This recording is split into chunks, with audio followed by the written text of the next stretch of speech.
Hello and welcome to Common Ground, an inside look at Suffolk County. I'm your host, Sheriff Steve Tompkins. So now we are, I think, 5 weeks out, almost to the end of the mayor/city council race. I mean, it's only been going on for 14 years, so you figure we have to get to the end of this at some point. No, I'm only kidding. Today's guest, though, is an extraordinary young lady who is running for citywide at large seat. Her name is Michelle Wu, the Wu Train, and I know that you've all heard her, seen her, shook her hand. You talk about Mayor Menino, and everybody that has met Mayor Menino and knows Mayor Menino, I think just about everybody has met Michelle, and she is an extraordinary young lady. And so we're going to talk about what she's going to say to folks as we wind this campaign down and get to the finale. Michelle? Thank you for having me back. Thank you so much for coming. You remember when you were here a long time? That seems like a long time ago.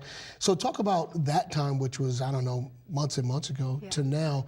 What's the process been like? How does it feel going through the paces? You know, in some ways it feels like years ago. The situation was so different. It was so much unknown at that point.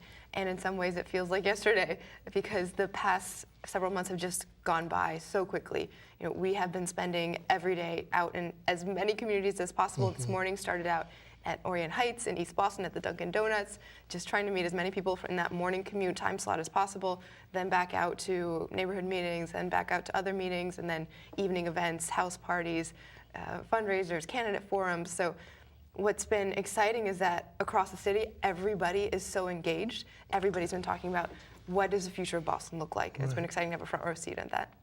So now take us through the paces. So you say you started at Dunkin' Donuts, right, this morning. What do you actually say to people? So when they come up to you, what do you say? Yeah, I say, hi, I'm Michelle Wu. I'm running for city council at large. And first and foremost, always remind them of the election date.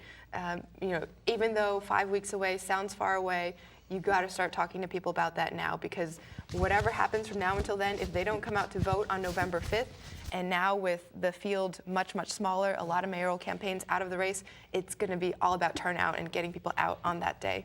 So now when you go to community forums, how long are you there? I mean, not community forums, when you go to talk to community groups, are you there 15, 20 minutes, 30 minutes? And what's the process? Do you just make a presentation, or do you do a presentation with Q&A to follow? How does that work? It really depends on the group. You know, my personal preference is to stay and listen and understand the issues that that neighborhood association or school group or parents association, whatever is dealing with. I think that's the most important piece of the job, is to run the campaign as much as possible as if you're preparing to be in office, so that you can have that head start and be ready to go on day one. So really understanding the issues and what people are going through.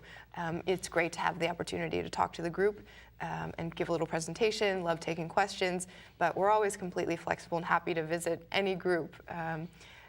As the campaign season dwindles down and there are fewer and fewer days left, unfortunately we have to cram more and more into the schedule. So there's some nights I've done 4 different events in a single night, and then obviously you have less time to spend there with people.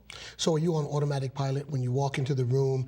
You know, you just you get in front of the audience and it just turns on, or do you actually have to psych yourself up and get prepared? How does that work? You know, we're now at the point of the campaign where I am talking to people and giving my so-called stump speech maybe 8, 9 times a day.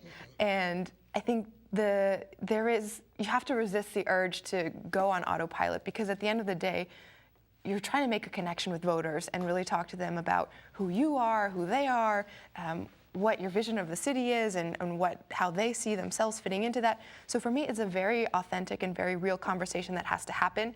I try very hard at every single event I'm at to really tailor my remarks and think about who is in that room, what do they want to hear, in some ways just for my own sanity, so I'm not repeating the same things over and over again, but really because I think that's what it's all about, is really understanding where you are in that moment and trying to invite people to join you in the process. When you talk about saying the same thing over and over, I remember when now Secretary Cabral was campaigning for the sheriff's office, she said that she would get tired of hearing her own voice because she would say, not necessarily the same thing, but it'd be a variation on a theme, but it was just like her voice all the time. And Yeah. she said she was just so tired of hearing her voice. But you're right. If you're standing in front of different groups, they haven't heard what the prior group or two or three have heard. And so you have to basically just kick it off from there. So talk to us about your issues. I know the last time you were here, you talked to us about your issues of importance, but go through that again for folks who may have missed that show. Sure. So I'm running for city government because I have seen from my own family's experiences how important it is to have the level that's closest to the people be transparent and accountable and responsive. You know, as the legal guardian for my younger sister, we're deeply invested in the public schools. I'm a former restaurant owner and have gone through city permitting in one city and then worked in Boston to try to make it better. And I'm going through taking care of my mom still and making sure she has access to health care and the resources that Boston has. So in terms of content areas, I connect first and foremost. You know, I think about schools a lot. I think about jobs. I think about small business and neighborhoods. But in the last few months, this has all been crystallizing into major themes instead of topics, if that makes sense. Sure. Because, you know, I put out a list of 50 ideas, and each of these 50 ideas, they come from 10 or 11 different topics, from parks and arts to schools and voting. Each of them represents one small step that we as a city government could take that would make people's lives better immediately. And it's just to demonstrate how there are so many little things that we could do that seem really small but would have a big impact. So I would say my 3 priorities now are, first, connecting education with employment and really leveraging all of the resources in Boston to plug into our youth and schools, knowing so that every child, every family knows that they have a pathway to economic security with everything that's available in Boston. Second, simplifying government processes, especially permitting. You know, I've lived this as a restaurant owner and seen it from my, meeting people who renovated their home and struggled to get building permits, to other businesses who needed to open. So really simplifying that to make sure that people who have ideas and who are entrepreneurs can really get that done fast. And third, better implementing data and technology to connect people to government. And that's everything from the school department's recent website, where now you can, as a parent, track your child's bus online, so you don't have to worry as much about, did they miss the bus, is it just late? Little things like that that allow people to plug into government and make it easier for them to access the information. I think that's how we better connect our resources to the neighborhoods and to families. So now you guys, when there was 19 of you, now there's 8 of you, you would do these endless series of forums. Talk to us about the difference between the forums when there was 19 and when there was 8. How is it different now? Yeah. Well, we haven't had our first at-large forum yet. I think it's coming up maybe next week for the 8. But already, just by getting the instructions and the format and all of that, it's clearly going to be very different. Just when there were 19 of us, I remember we did one forum at Roxbury Community College, RCC, on stage, and the microphone was passed down. And I was second to last on one end. But by the time it came over, from the first end to the other end, half an hour had gone by. And so if you don't want to keep people there more than 2 hours, which is pushing it, we didn't really get to say much other than our name and a little bit about why we were running. So I'm looking forward to now having a little more time to get into the issues. So do you feel that you've grown a lot between when we talked to you last December to right now, to the present? I've been so grateful and humbled by the stories that I've heard on the campaign trail. You meet incredible people every day, people who are doing so much good in the community already, and everybody across the city is taking care of their little part of Boston, whether that's their school, their park, their neighborhood association, their seniors group.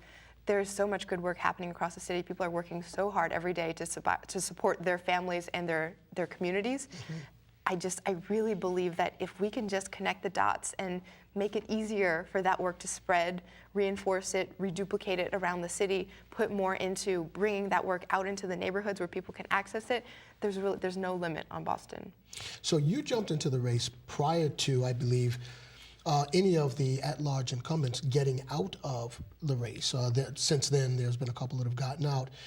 What was that thought process when you said, you know what, I'm just going to go for it despite the fact that everybody's still there? Or did you know something that we didn't know, that some of these folks were going to just drop out? No, I wish I could say that I'm, all-seeing right? and a genius for jumping in. But it was really just sort of a fire in my belly from what I had seen with my family, and just knowing how important city government is, and having worked in City Hall, working for Mayor Menino to streamline restaurant permitting, to bring food trucks to Boston, seeing that you can get a lot done in a relatively quick period of time.